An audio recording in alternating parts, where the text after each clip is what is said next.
Bendiciones, shalom, shalom. En esta hora estamos una vez más dentro de la fiesta de Sukkot para compartir al quinto Ushpisin, Aarón. Y él representa la Sefirá de Jot. ¿Qué nos habla esta Sefirá? Nos habla de empatía, receptividad al resplandor divino, a la luz divina. Y también nos habla de lenguaje estructurado.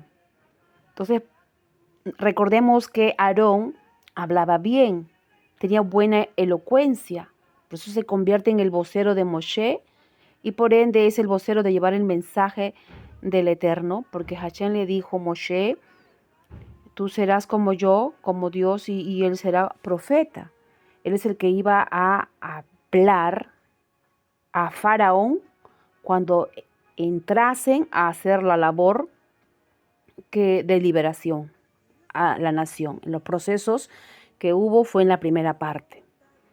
Entonces, hablemos un poco de lo que es la comunicación. La comunicación siempre lo hemos relacionado con nuestras palabras, gestos. Cuando hablamos de las palabras, hay que tener en cuenta el tono que hablamos, el modo como lo decimos. Eso tiene mucha relevancia.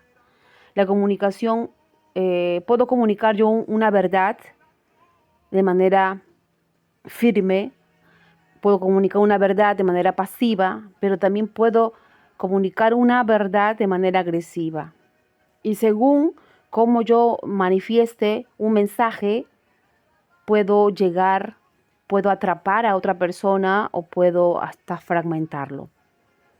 Entonces hay que medir, hay que equilibrar nuestra forma de hablar, cómo lo decimos, los gestos que hacemos. Todo eso es un lenguaje de la cual nosotros manifestamos y debe ser bien estructurado, bien equilibrado. Ahora hay otro tipo de lenguaje, nuestro lenguaje facial. Las expresiones en el rostro hablan mucho. Otro lenguaje que podemos ver es el visual. Aún nosotros, cuando miramos a alguien, podemos mirar con amor, con ternura, se nota, pero también podemos mirar con odio, con rencor, con amargura. Y se nota. Nuestros ojos van a hablar de lo que sentimos. Pero aquí va algo más delicado, y es que cuando yo estoy mirando mal a alguien, yo puedo estar transfiriendo mi negatividad. Y es ahí donde comenzamos a hablar de la yin hará, del resentimiento, de la envidia a otras personas. Y esa negatividad que yo transfiero a otro, puedo quemar su proyecto, puedo quemar la emoción de otra persona con el Ajin hará. Y ese es un tema que lo hemos tomado en otro momento, también podemos extendernos más. Pero hay que tener como resumen el lenguaje que nosotros podemos expresar son de muchas maneras. Hay lenguajes aún con nuestras acciones, con nuestro caminar, con nuestra postura física también expresamos lenguaje. Así que hay que ser coherentes con lo que decimos y lo que mostramos en el rostro. Tengo gozo, decimos, pero el rostro está diciendo otra cosa. Entonces tenemos que ser equilibrados, tiene que haber ahí una unidad en nuestra expresión, en nuestras palabras. Entonces, a manera de resumen, eso puedo comentar de lo que es la comunicación de un lenguaje estructurado. Además, el lenguaje estructurado tiene que ver con decir verdad, ser veraces, no mentir, no dar falsas esperanzas, que tengan falsas expectativas, que la persona se emocione en algo y después se sientan defraudados porque hablamos mentira. Todo esto forma parte del equilibrio de nuestra comunicación. Así que es importante evaluarnos cómo es nuestro camino, cómo nos estamos conduciendo con respecto a esta Sefirá de Jot. Y si yo estoy andando mal, estoy hablando mentira, tengo que corregir, tengo que equilibrar esta área en mi vida.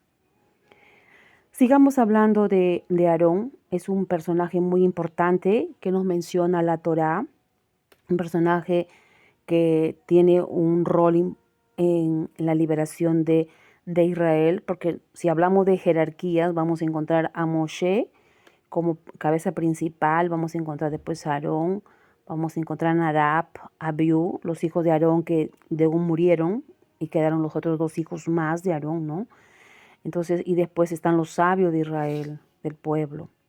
Entonces son niveles jerárquicos, pero en el inicio, la primera parte del proceso de liberación, ahí vemos a estos 2 personajes que van delante. Entonces, Aarón tiene un protagonismo en la primera parte. Por ejemplo, vemos que él está relacionado las 3 plagas con él, porque la vara, cuando se levanta, él es el protagonista en ese momento, en la primera, la segunda, tercera plaga, ahí podemos verlo a él.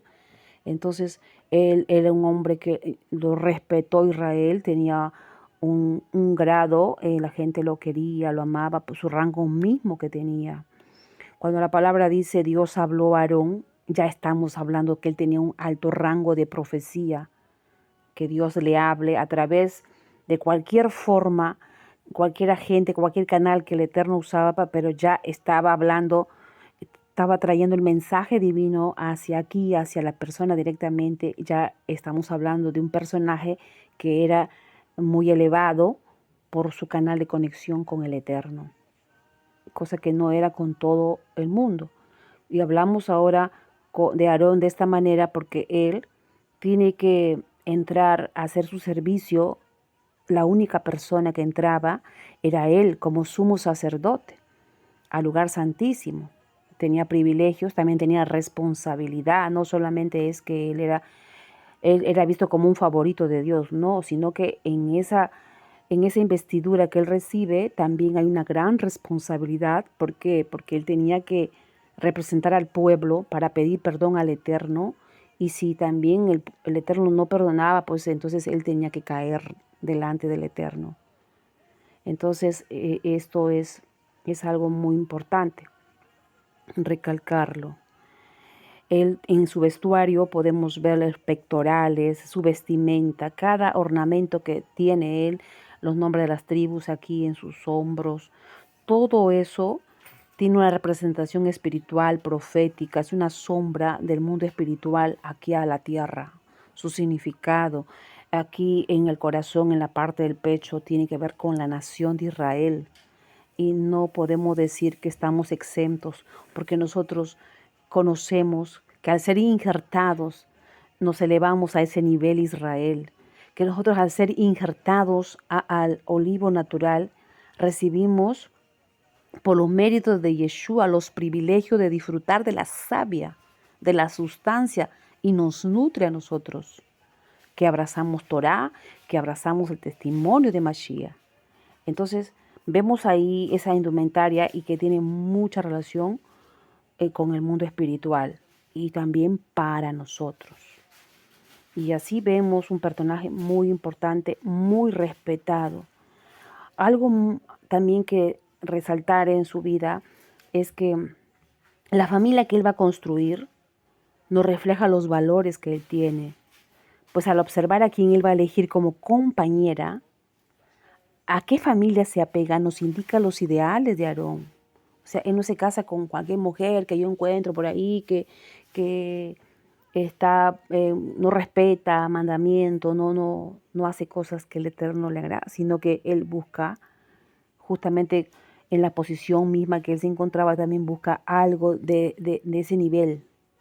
Pero no porque era racista, sino porque eso mostraba los valores que él tenía, y se casa con la hija de Natsón, de la tribu de Judá, y este líder gozaba de un alto grado de espiritualidad.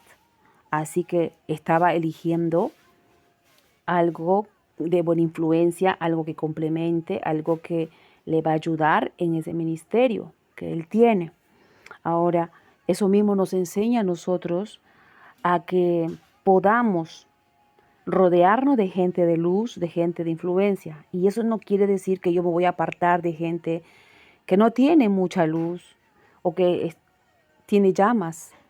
No, yo tengo que llenarme, yo tengo que recibir esa luz, pero también tengo que alumbrar, también tengo que dar a otros. No me puedo poner debajo del almud, debajo de una mesa y esconderme.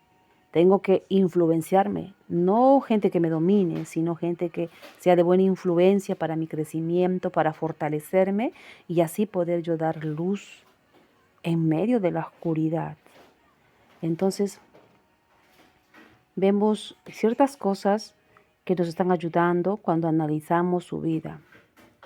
Él era una persona que se sometía a Moshe, aun siendo él mayor que Moshe.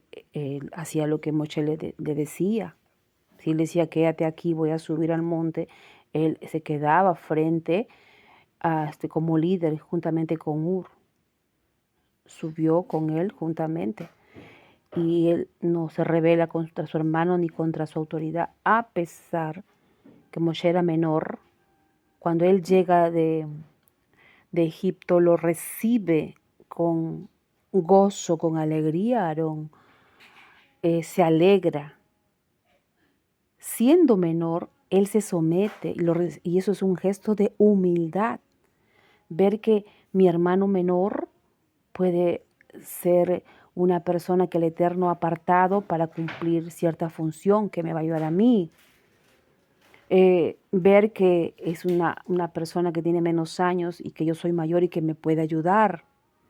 Ver que llegan últimos y que se manifiesta su potencial de una manera extraordinaria. Como dice la palabra, los últimos son los primeros. O sea, gozarnos con aquellos que están creciendo. No mirarlos con enojo ni con tristeza, ni molestarme por eso. O sea, este personaje, a pesar de que era mayor, sin embargo, él se somete a la autoridad de Moshe. No lo ve como hermano, él lo ve la posición que el Eterno había puesto.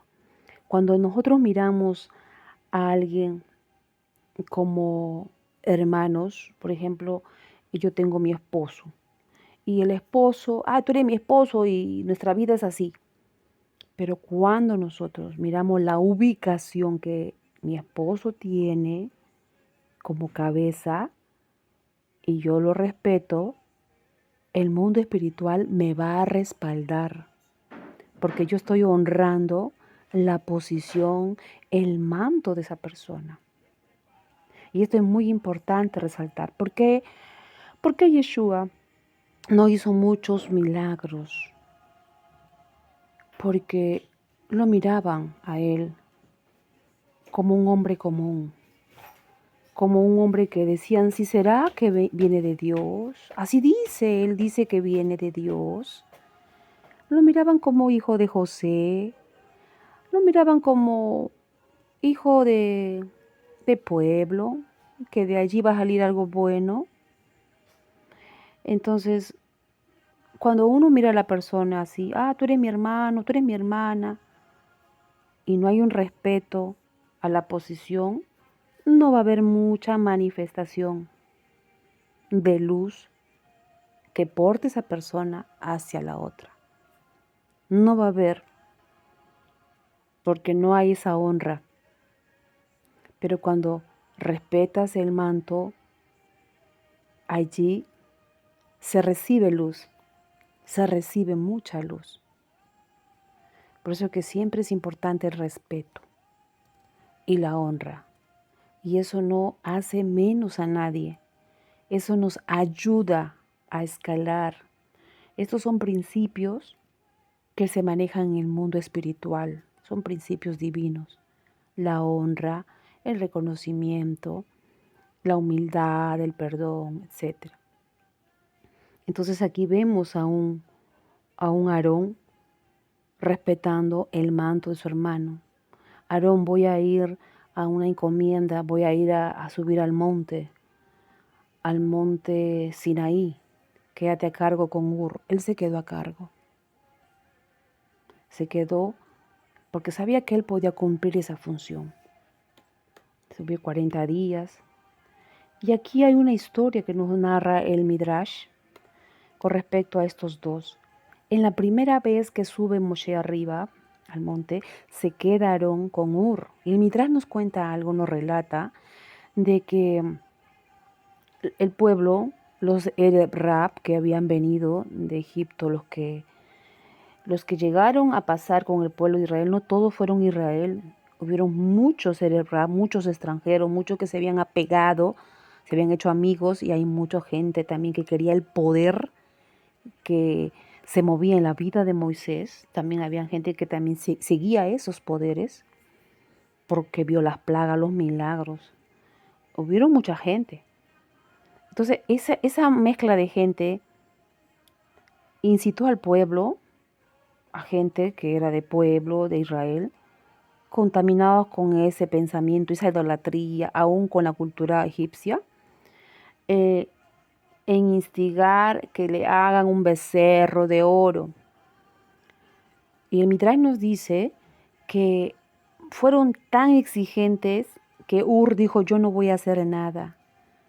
Así que lo matan a Ur. Dice que Aarón tenía temor y también lo exigieron a él. Y él tuvo temor, y por temor, para que no lo maten, él lo hace, el becerro de oro. Cuando nosotros leemos la Torá, vamos a encontrar que dice que el Eterno desciende, se enoja, abre la tierra, castiga a todos aquellos con todo y becerro. Y nos dice la Torá que el Eterno le da el sacerdocio a Aarón. Entonces aquí parece algo extraño de que Aarón haga el becerro y después el Eterno lo premie con ese título de sacerdote. Y es que aquí pasó algo realmente. A veces no comenzamos a introducir, escudriñar, pero esto también tiene una explicación. ¿Cómo es eso que tú haces el becerro y después el Eterno te premia con ese título? Y es que aquí justamente entra el Midrash y nos dice lo que acabo de decir, que exigieron tanto a Ur y él, al negarse, lo mataron y presionaron a Moisés, ese tipo de gente que acabo de decir, para que le haga ese becerro, para que lo adore como fuera Dios. Y entonces ahí vemos a un Aarón haciendo eso por miedo, por temor, por defender su vida. Y dice que el Eterno, como sabía que él estaba siendo coaccionado, obligado, y él no quería morir, el Eterno lo perdona a Aarón esa acción, y ahí ahora viene el castigo para ellos. Es ahí donde el Eterno, ¿por qué? Porque ellos usaron la dureza, la fuerza, no tuvieron temor con lo que hicieron a Ur, y ahora vienen contra Aarón. Entonces es ahí donde el Eterno pasa por alto esta acción. Y esto podemos traerlo a nuestra vida y poner ejemplos. Hay situaciones en la vida que te han obligado a hacer algo. Y no estoy hablando de cosas muy bajas, pero lo digo para que no juzguemos a alguien. Por ejemplo, hay personas que han cometido ciertas cosas y lo próximo que uno ha hecho es juzgarlos. Pero hay que ver qué pasó, por qué llegaron a cometer alguna acción. Tampoco estoy diciendo que las malas acciones siempre tienen una justificación y tienen un salvoconducto. No estoy diciendo eso. Sino que antes de decir, criticar a alguien, hay que pensar primero qué es lo que pasó. Porque conocemos el final o la acción de esa persona, pero no sabemos el antes. Yo he visto personas que han hecho mucho daño a sus semejantes. Pero cuando uno estudia su vida, uno conoce a esa persona, tú vas a encontrar ahí un alma rota, un alma destruida desde niños, desde el vientre, el rechazo, los pleitos en el matrimonio de los padres, un caos, violencia. O sea, hay una serie de cosas. Y es por eso que cada vez que uno mira a una persona anciana en un estado muy, pero muy bajo, un estado muchas veces que son dignos de lástima, abandonados, uno mira qué pasó para llegar a eso, o por qué esa persona está haciendo mal. Uno tiene que relacionar, porque una persona normal, con un alma equilibrada, no normal de proceder, normal espiritual, no puede hacer eso. Con todas sus capacidades, no puede hacer ese daño con conciencia. Algo pasó, algo está fragmentado. Entonces, antes de señalar, hay que evaluar.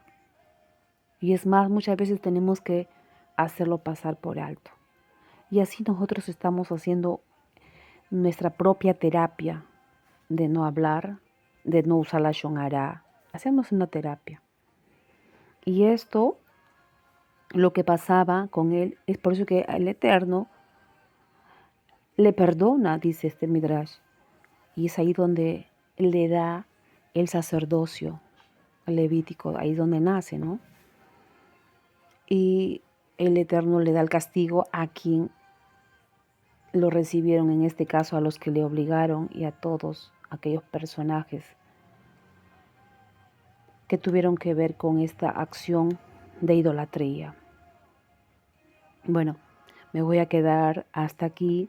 Creo yo que si seguimos nosotros estudiando su vida, vamos a encontrar cosas interesantes, profundas, y que esta corta reflexión nos ayude a meditar, a poder sacar las cosas buenas, rectificar las cosas negativas e ir creciendo, porque esa es la meta. Sukkot es la terapia del alma. Que el Todopoderoso les bendiga. Baruch Hashem.